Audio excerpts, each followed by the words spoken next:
ସକାଳର ଜଳଖିଆ ଯଦି କ'ଣ ବନେଇବେ ବୋଲି ଭାବୁଛନ୍ତି ତାହେଲେ ମାତ୍ର ଗୋଟେ କପ୍ ଅଟା ଆଉ ଆଳୁରେ ତିଆରି ଏହି ଜଳଖିଆକୁ ନିହାତି ଥରେ ଟ୍ରାଏ କରନ୍ତୁ। ବିନା ତରକାରୀରେ ଆପଣମାନେ ଏହି ଜଳଖିଆକୁ ଖାଇପାରିବେ। ଏହି ଜଳଖିଆକୁ ଯଦି ଆପଣମାନେ ଥରେ ଖାଇବେ ନା ସପ୍ତାହକୁ 3-4 ଥର ବନେଇବା ପାଇଁ ପସନ୍ଦ କରିବେ। ନମସ୍କାର, ମୁଁ ରଶ୍ମି ୟୁଟ୍ୟୁବରେ ଆପଣ ସମସ୍ତଙ୍କୁ ସ୍ୱାଗତ। ଆଶା କରୁଛି ଆପଣମାନଙ୍କୁ ଆଜିର ଏହି ରେସିପି ନିଶ୍ଚୟ ପସନ୍ଦ ଆସିବ। ଭିଡ଼ିଓକୁ ସମ୍ପୂର୍ଣ୍ଣ ଦେଖିବା ପାଇଁ ଅନୁରୋଧ। ଏବେ ଚଲନ୍ତୁ ଷ୍ଟାର୍ଟ କରିବା ଆଜିର ଏହି टेस्टी रेसिपी बनवा ये देखिपे गोटे बड़ बाउल मु नहीं जाइए गोटे मेजरमेंट कप्रे अटा आपण मैंने आपणकर क्वांटिटी देखी कम अधिक कर नेबे। एबे से अटारे स्वाद मुताबक दबा लुण ता सहित 2 ରୁ 3 ଚାମଚ एठी मु नेथिली तेल लुण आउ तेल दे अटा को आमे प्रथमे भल भाव चकटिबा बा अटा को एठी आमे टिके खास्ता करनबा। अटा को पाखापाखि सुखिलारे एमती 2 ରୁ 3 मिनिट चकटिला परे देखिबे आकु जेतबेले आपण माने हाथ रे एमती चापिबे ना पूरा मुठा हो जाउथिबो। तापरे आपण माने जानिबे जे अटाटाटी पूरा परफेक्ट खास्ता हो गलानी। तापरे एठी आमे अल्प अल्प करी पानी दे गोटे सॉफ्ट डोटे बनै नबा।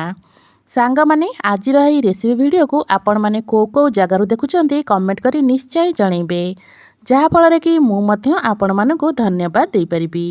तो ये देखिपे अल्प अल्प पानी दे मु गोटे सॉफ्ट डोटे बनै नैची। अटा चकटा को देखिए जानीपे चकटाटा केते सॉफ्ट अच्छी। एबे यही चकटा को आमे कवर करने पाखापाखि 10 मिनिट पे छाड़ीदबा। 10 मिनिट भितर एबे चलतु गोटे मसला बनै नबा। मसला बनवाई गैस उपर गोटे पैन बसई नहीं। पैन गरम होला परे गोटे चामच देदबा रिफाइन तेल। आपण एठी रिफाइन तेल जगह सोरिष तेल मध्य नहीं पारिबे। तेल टिके गरम हो सारा पर हाफ चामच एठी दबा कला जीरा। जीरा टिके भल भाव फुटवा पर्यंत आपको आमे फुटै नबा। जीरा भल भाव फुटीगला परे एठी आमे दबा कटा पियाज। तो ये गोटे बड़ साइज पियाज को मु पूरा चुन चुन कर काटी नहीं। एबे पियाज को एठी देई पियाज को भल भाव गोल्डन कलर हवा पर्यंत आमे एठी भाजी नबा। एठी मु कहि रखुची जदि आपण मानकु आजिर एही रेसिपी वीडियो भल लगे वीडियो को लाइक करिवे, शेयर करिवे। जदि आपण माने मो चैनल रे नुआ अछंती ताहले प्लीज चैनल को सब्सक्राइब निश्चय करनेबे। तो ये देखिपे पियाज उपर आमर हल्का हल्का कलर आसवाक लगिलानी। यही समय रे आमे दबा गुंड मसला रे एठी मु नेइथिली हाफ चामच जीरा गुंड, हाफ चामच धनिया गुंड, हाफ चामच लंका गुंड, ता सहित हाफ चामच काश्मीरी लंका गुंड, ता सहित स्वाद मुताबक लुण। गुंड मसला को दे सारा पर पियाज सहित गुंड मसला को आमे किछि समय पे टिके भाजी नबा। गैस रो फ्लेम को यही जगह पूरा लो ही रखिथिबे। जदि गैस रो फ्लेम को यही जगह हाई रखिबे तो ये गुंड मसला हमर जली जिवो। तो लो फ्लेम रे आकु किछि सेकेंड भाजी सारा पर एठी आमे ऐड करबा सिझा आलू। तो एठी मु 5 ରୁ 6टा सिझा आलू को चोपा छड़ी ताकु भल से कद्दूकस करनेथिली। तो एठी सिझा आलू को दे सारा पर एबे मसला सहित सिझा आलू को आमे भल से टिके मिसेइबा। गैस रो फ्लेम को सेमिति ही लो रखिथिबे।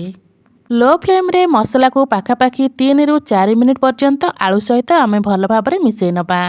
आलू मसला को कसिबार पाखापाखि 3-4 मिनिट हो गले देखिबे एटा पूरा सुखा सुखा हो आसीबो। एमिति जेतेबेले ए मसलाटा पूरा सुखा सुखा हो आसीबो सेही टाइम रे आमे एठी दे दबा कटा धनिया पत्र।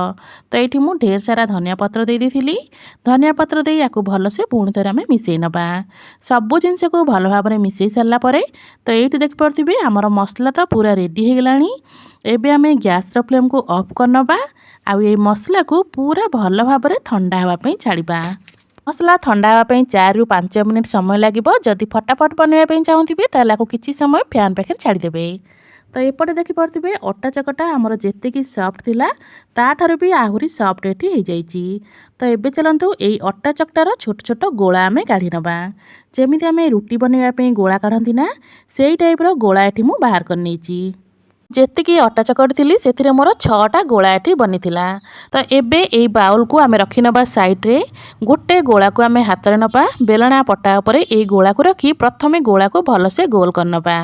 एबे ए गोला ऊपर अल्प टिके अटा चूना दबा आ ताकू छोटो साइज रो गोटे रुटी टाइप रो प्रथमे आमे बेलिबा। रुटी को बेसी बड़ करी बेलिबेनी, प्रथमे गोटे छोटो रुटीटे आमे बेली नबा।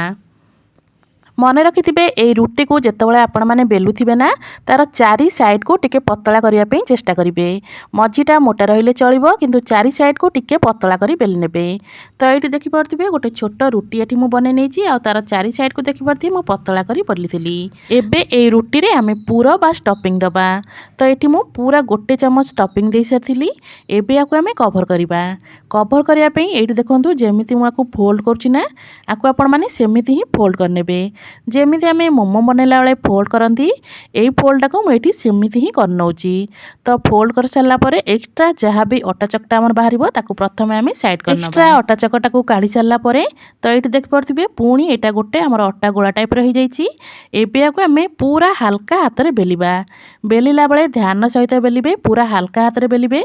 जदि बेसी प्रेशर दे बेलिबे तो एटा फाटी जिवो। तो हल्का हाथ रे आकु मु एठी बेली नौची। एठी आकु बेली सारला परे एठी देखि परथिबे प्रथम जलखिया बा रेसिपी एठी हमर रेडी।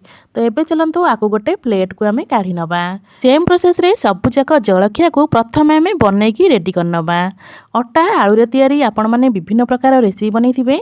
थरे आपण माने अटा आलू रे तयारी एई जलखिया को निहाती ट्राई करंतु। देखिबे एई जलखिया आपण मानकु एत्ते बढ़िया लागबो खाइबा को जे सप्ताह को आपण माने 3-4 थर तो निहाती बनेवा पे पसंद करिवे। तो ये देखि पार्थिबे सेम प्रोसेस रे मु आउ गोटे जलखिया एठी बनै नेछि। सबु जाक एई जलखिया को बनै सारला परे एबे आकु आमे गोटे प्लेट को काढी नबा। सबु जाक जलखिया को बनै सारला परे एपटे गैस ऑन करी पैन रे अल्प टिके तेल देइथिली। तेल हमर भलो भाबरे गरम ही सारला परे एबे एई जलखिया को एई गरम तेल रे आमे दे टिके छाणी नबा। तो तेल देखि पार्थिबे एठी मु बेसी देइ नथिली, अल्प भी देइथिली। तो तेल भलो भाबरे गरम होला परे एई जलखिया को तेल रे देबे। एबे याकू आमे एपट सेपट करी दुई पट साइड रो कलर पूरा भल भाबरे गोल्डन हुआ पर्यंत आमे याकू छाणी नबा। तो याकू छाणीला बेले एटा बढ़िया से पूरा फुलिबो। तो थरे रु दुई थर एपट सेपट कर साला परे एठी देखि परथिबे केते सुंदर भाबरे एटा फुलिबाकू लागलानी। आ कलर मध्य बेस बढ़िया आसी गलानी। आ ठारू आ हल्का हल्का गोल्डन कलर आसिया पर्यंत आमे आउ टिके याकू एपट सेपट करनबा। पूरा बढ़िया से गोटे गोल्डन कलर आसी गला परे एबे याकू मु काढी किना गोटे प्लेट को रखी नौची। तो ये देखि पार्थिबे कलरटा केते मस्त आसी। सेम प्रोसेस रे सबु जाक जलखिया को एठी मु बनै नेछि। देखि पार्थिबे जलखिया गुडाक देखिया पई केते सुंदर लागुची। देखिबा पई जेतिकी सुंदर लागुची खाइबा पई सेतिकी स्वादिया। आशा करूची आपण मानकु आजिर एही रेसिपी निश्चय पसंद आस्तिबो। पुणी आसिबी गोटे नुआ रेसिपी नै से पर्यंत रहउची। नमस्कार, जय जगन्नाथ।